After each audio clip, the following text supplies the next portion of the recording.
Hey everybody, good evening. Welcome to Urban Porch and hello to my American family.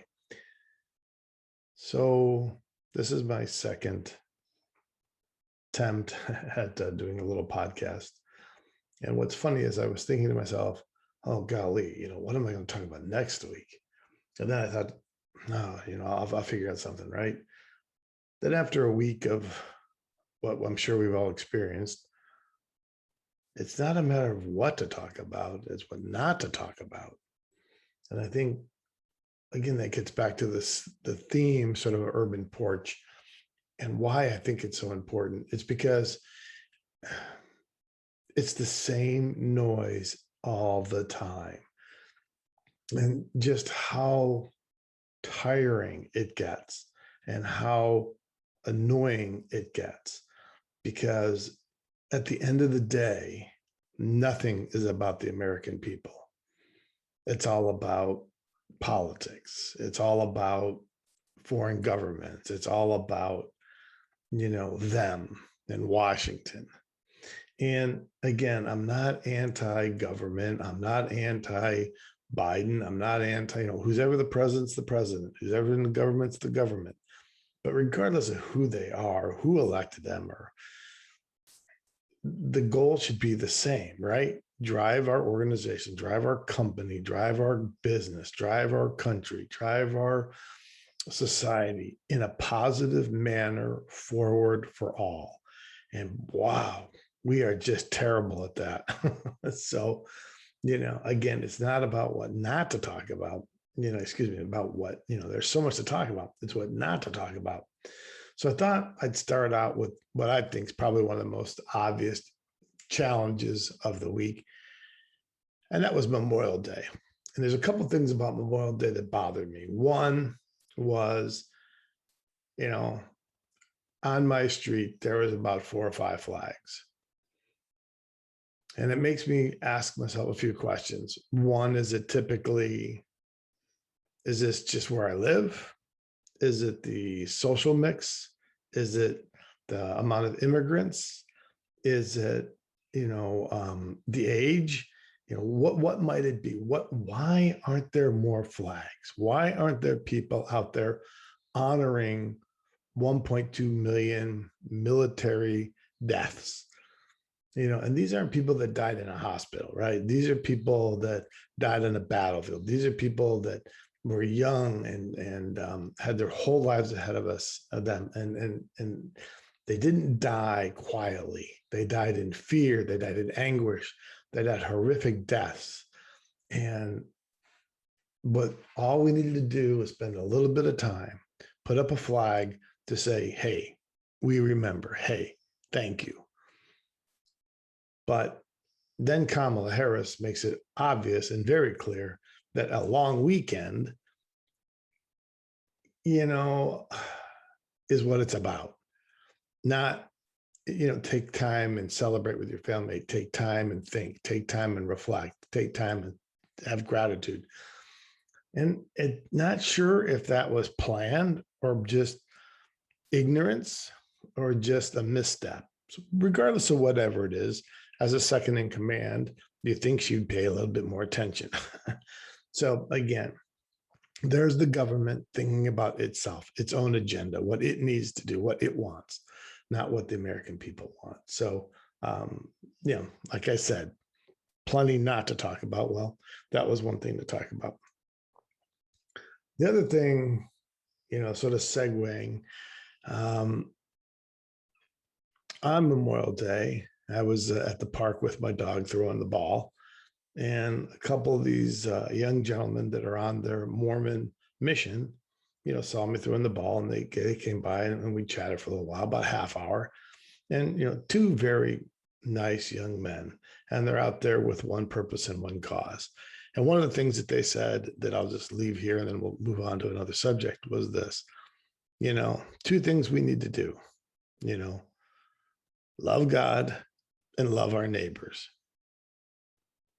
And you think to yourself, if we did the last one, because the first one, that's an individual choice, so I don't want to get into that.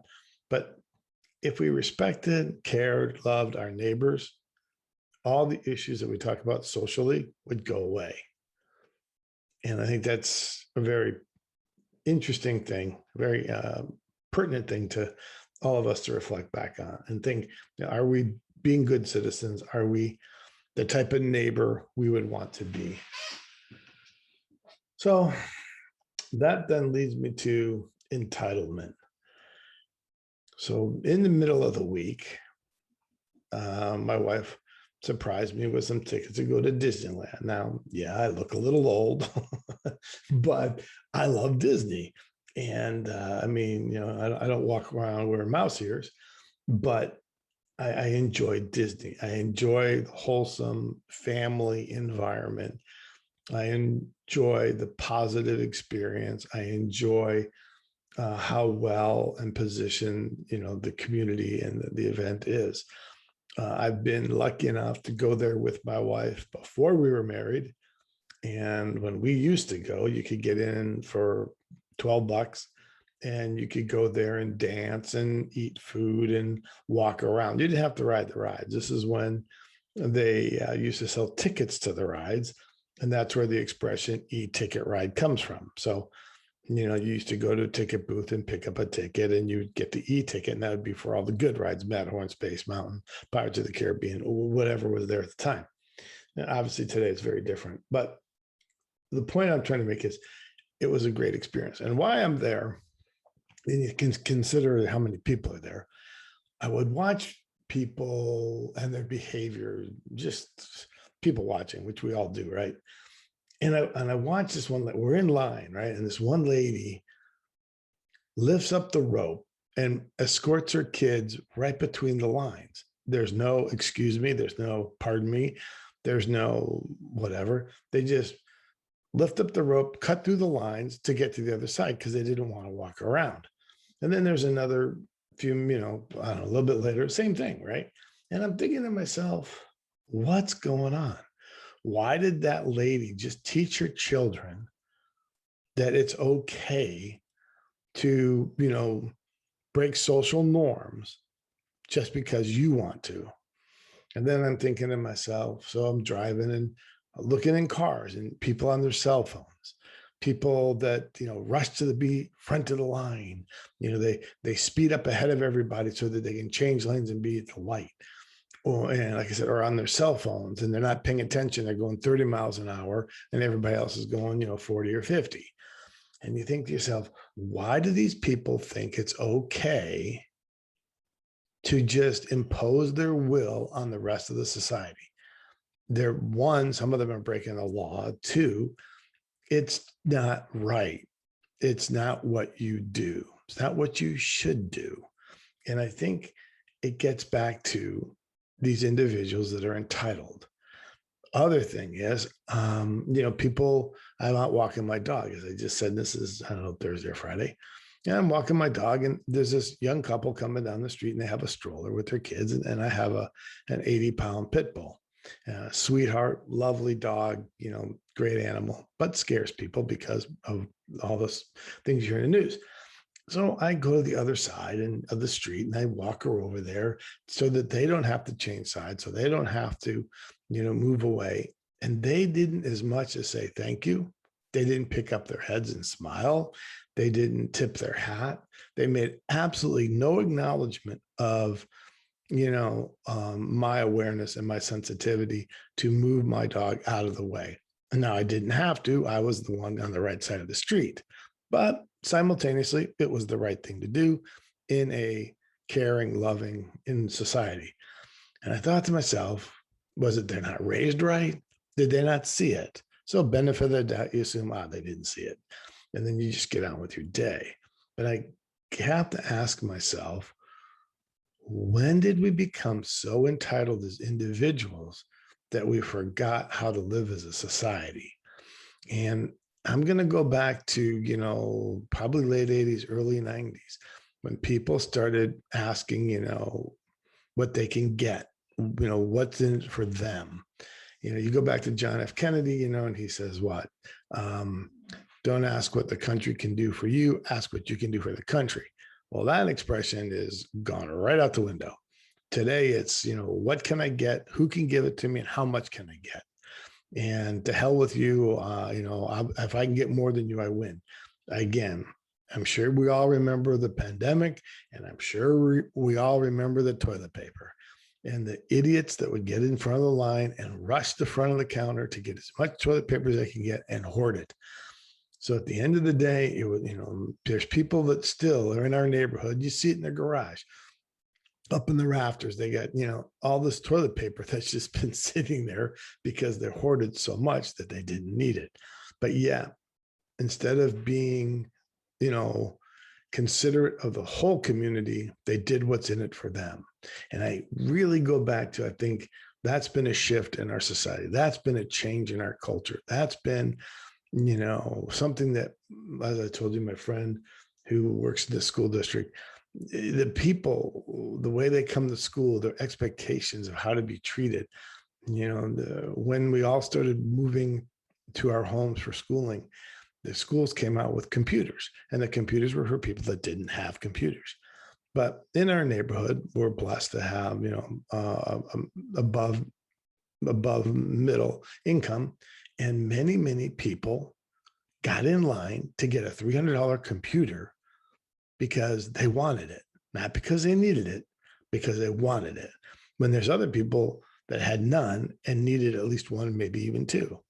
So it became, this tug of war of, I'm entitled to have it, therefore I'm going to take it, versus, well, what I need and I don't need it, and I'll let somebody else who could use it, use it. So again, where did all this come from? Where did this, to hell with everybody else, I'm in it for just me? And golly, we got to find a way to change that. So I look around and I think to myself, that's been a big change. That's been a big change in our society, in our culture, in the way we do things. One of the things that I've sort of been cognizant of is the whole subject of race. And I'm personally not going to get into a big race discussion. One, I'm an older white guy, so there's going to be a lot of perceptions there already. By the way, those are wrong. And I'd love to become hopefully more popular, I guess is the word, and have people on here and have a more fruitful discussion. But what I find frustrating is that now every month is somebody's special month. The Asians were all upset that they were getting harassed, and then we had to have Asian awareness and Pacific Islanders, and that's fine. Frankly, the Asians in World War II were interned in camp, and they were U.S. citizens. So there's a lot of issues there that we could probably talk about. You look at the Chicago mayor, who has, one of the worst cities right now, declining interviews with white reporters. And you think to myself, these are elected government officials. That's not an option. When you became a government official, you became a person for the people. It's not an option. You cannot opt out of talking to people that are not your race. My question is, why aren't the Black community up in arms, calling her out for her actions and her behavior? Why aren't they calling her out? Because if you don't call out racism, then it's, then it's racist. And again, like I said, I don't want to get into this big discussion, but I think it's a very interesting way to look at things. And then you've got, Pride Month. And I'm thinking to myself, oh, here we go again. We're going to run out of months because everybody wants something special. Everybody wants to be treated special. Everybody wants to be viewed as different. But at the same time, they all want to be treated the same. So I understand the difference between awareness, and I do acknowledge that we need to be aware that there are people with different needs and there are different lifestyles, and we need to be aware of that. But we do not and should not treat each other differently, because I thought that's what this was about. Not treating people differently, being different, but not being treated different. Acknowledge that we're different, but not acting different. And I think that's what bothers me as well. You can't ask other people to sit here and watch TV programs and have people tell you, well, this is this month, this is this month, this is this month. And every commercial comes on and by the end of the day, it's just like the political, when they're running, when we're running for office and all the, they're out there doing all their ads for the politicians. By the time it gets to election, you're so tired, you're just glad it's over.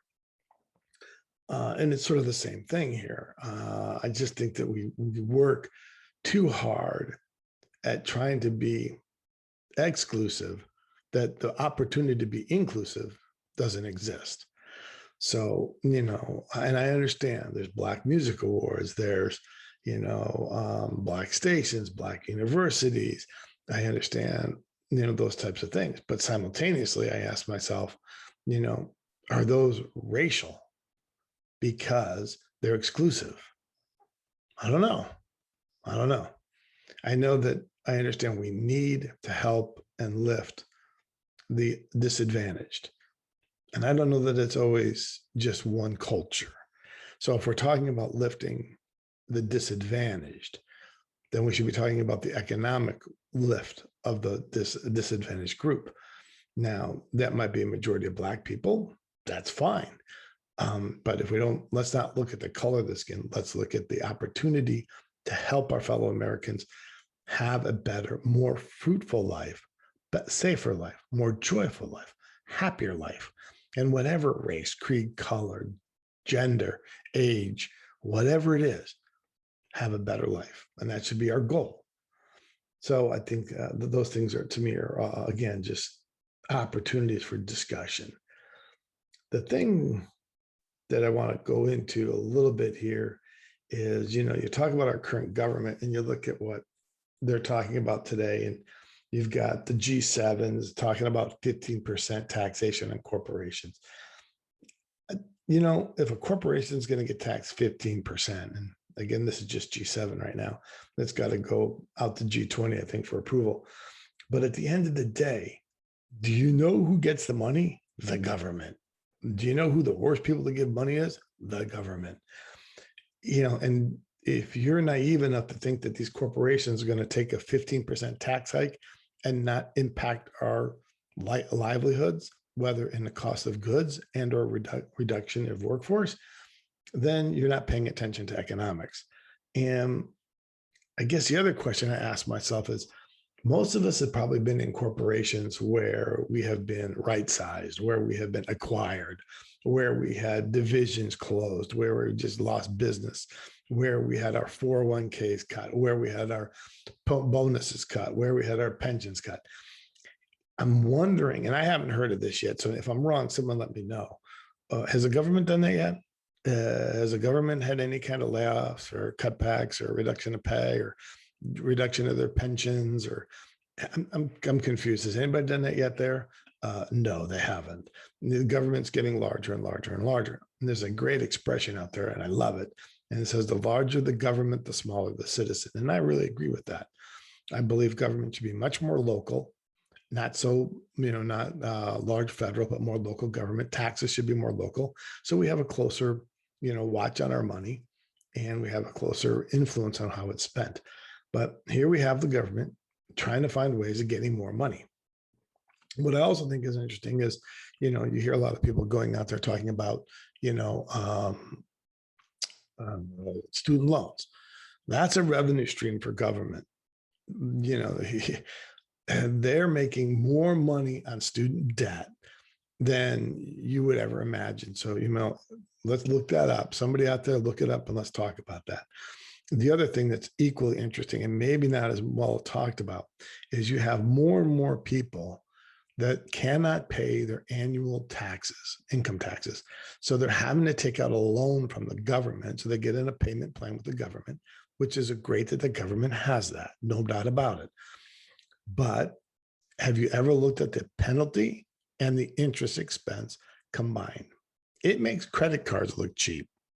So my question is, if the government is really trying to help its citizens get caught up on their tax bill, is that really fair, equitable, and or right? The next question is, if we're living that far out of our means that we can't pay our tax bills, maybe we need to think about how we spend our money. The other question is to the government, if the people of America can't pay their taxes, you might want to ask yourself, how the taxes are being spent, and are they being spent on the right things? And if they are being spent on the right things, then, are the right ways, are we being taxed the right manner? Are the right people being taxed? And I think that's one of our biggest challenges right now. The government makes more money as the economy grows. And every time the economy grows, they make more money when the taxes, right? Because the company makes more money, country makes more money, we make more money, they tax us more, they receive more. Now they have more to spend. But the problem is they always want more. And they're nibbling away at the financial foundations of people through these little programs, through these taxes that you never really see. And I just think it's interesting that, how they're behaving and how we're allowing them to behave. And then they do the rich and poor, rich and poor, rich and poor. And as I said before, there's not enough rich people to pay the bills. And, some of the people that are rich deserve to be rich for the hard work. And you shouldn't hate people because they're rich or wealthy. They earned it. We should learn from them. We should try to aspire to be them. We should try to adopt their philosophies, their process, whatever it is, as long as they're moral and ethical, then we should look at those types of things. But those are people that, we should be asking for help. You look at what's going on now with trash going into the ocean, and you look at, pollution, you look at some of the problems we're having. Why doesn't the government get some of the greatest minds out there, and encourage them to help solve these types of problems, these climate problems, these waste problems, see what we can do, versus just go to corporations and say, well, pollute less, pollute less, pollute less, pollute less. Why don't we find a way to not pollute at all and allow our businesses to flourish and grow? Because, by the way, flourishing and growing companies is where we all make our money, including the government. So it makes sense that we do those types of things.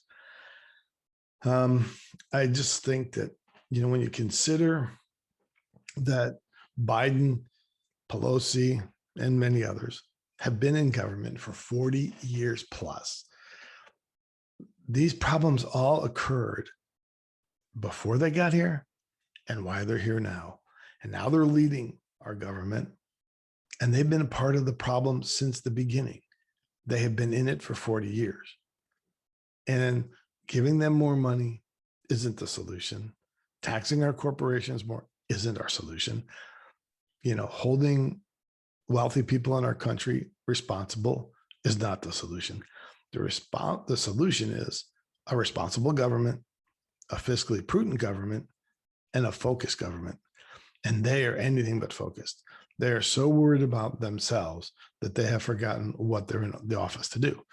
And they're in the office, again, to provide a country and communities and an economy and a security where we can all flourish and be the best that we can be as individuals.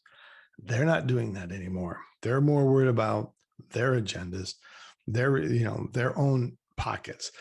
Tell me how Pelosi becomes worth more than $300 million when she makes a couple $100,000 a year. Do the math. Somebody's making, there's additional funds being made there somehow. And you just ask yourself, this government isn't looking at the people. When you turn on the TV set, they're not out there saying, how can we make a better life, better society? They pick out individual subjects and they say, we're going to solve this problem. We're going to solve this problem. We're going to solve this problem. They don't talk holistically about how we're going to improve our world, our space, our lives, and when they do, it always then comes with, oh yeah, but to do that, we need you to give us more money. If somebody came to you and said, look, I'm going to sell you whatever, it's, sounds really great, but to get it, you have to spend a lot of money. And you're already spending a lot now.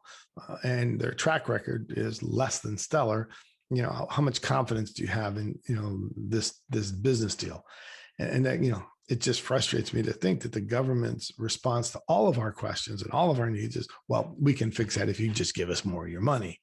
And again, I've never seen the government look back at itself and say, well, we have plenty of money. We just don't spend it right, or we just don't spend it wisely. I've never heard the government say, no, no, no, no, no, no more taxes, but we will solve this problem. No, no, no, no, no, no, no. We don't need you to get involved. We're going to do our jobs. I'm not sure, but I don't think I've ever heard them ever say anything like that. And if they did, I guess I just missed it. um, so again, the purpose of Urban Porch, getting together, talking as a group, as a community, and focusing on the whole, not the individual, but the whole. And if we solve the problem for the whole, individuals will be solved. So we need to come together as one voice, and we can't let the government continually fragment us and have us arguing with each other. I want to end on something that I saw on Instagram, and it's this gentleman, and I don't want to butcher his name, Corey, KoryyesH, I believe UA. If you haven't watched this young man and his daughter talk about racism, you need to get on there and you need to watch it, and you need to support him however he needs to be supported. A like button or whatever it is. You just got to get in there and you got to see what this kid's doing and his daughter. He is a breath of fresh air. And to all my, other American family out there that's watching and learning and seeing this kind of constructive dialogue coming from the Black culture, we need to support these people. We need to get behind them. We need to not placate them, not not cajole them, but listen to them, because they understand that to move forward, what they need, and what they need is something we can help contribute to. And it also will help with your fears and your phobias and your concerns, because when you hear them talk, you understand, wow, they're the same way we are. They're the same thing we want. They want happy, joy, success. They want peaceful lives. They want loving lives. They want their families. They want their children. They want the same things we want. And all people do, no matter what your race is. But this gentleman does an amazing job. Please go, on Instagram, listen to what he has to say and support what he has to say. And what I found most interesting is that I think it was CNN picked him up, right? CNN said, oh, you had him on. And the lady, and this is the arrogance of our media. The lady's going, well, aren't you, you put this out there. Now you're on national television, and see how great it is that you're on national television. And in the back of my mind, I'm like, no, you're using him. He's not using you. You have nothing to talk about. You're nothing important. You're just an entertainment slot. This gentleman is legitimate. He's informative, insightful, dynamic. He's a young person with a passion and vision. And you put him on your TV for you, not to share the message, but for you to look good. And you had the arrogance and were conceited enough to think he needed you. And when I heard that, it just re-amplifies. Turn the goddamn news off. Turn off all the TVs. Watch your favorite sitcoms. Get a good laugh. Watch sports. Whatever makes sense for you. But when they start getting political and they start politicizing and they start using sports for something outside of sports, then we should turn it off. It's just supposed to be entertainment. So, what you heard there was my 30-minute timer. I think I just want to say thank you again. This is only my second recording. I hope to get better, more efficient. I also hope to get people listening and get some discussions going and get some solutions going.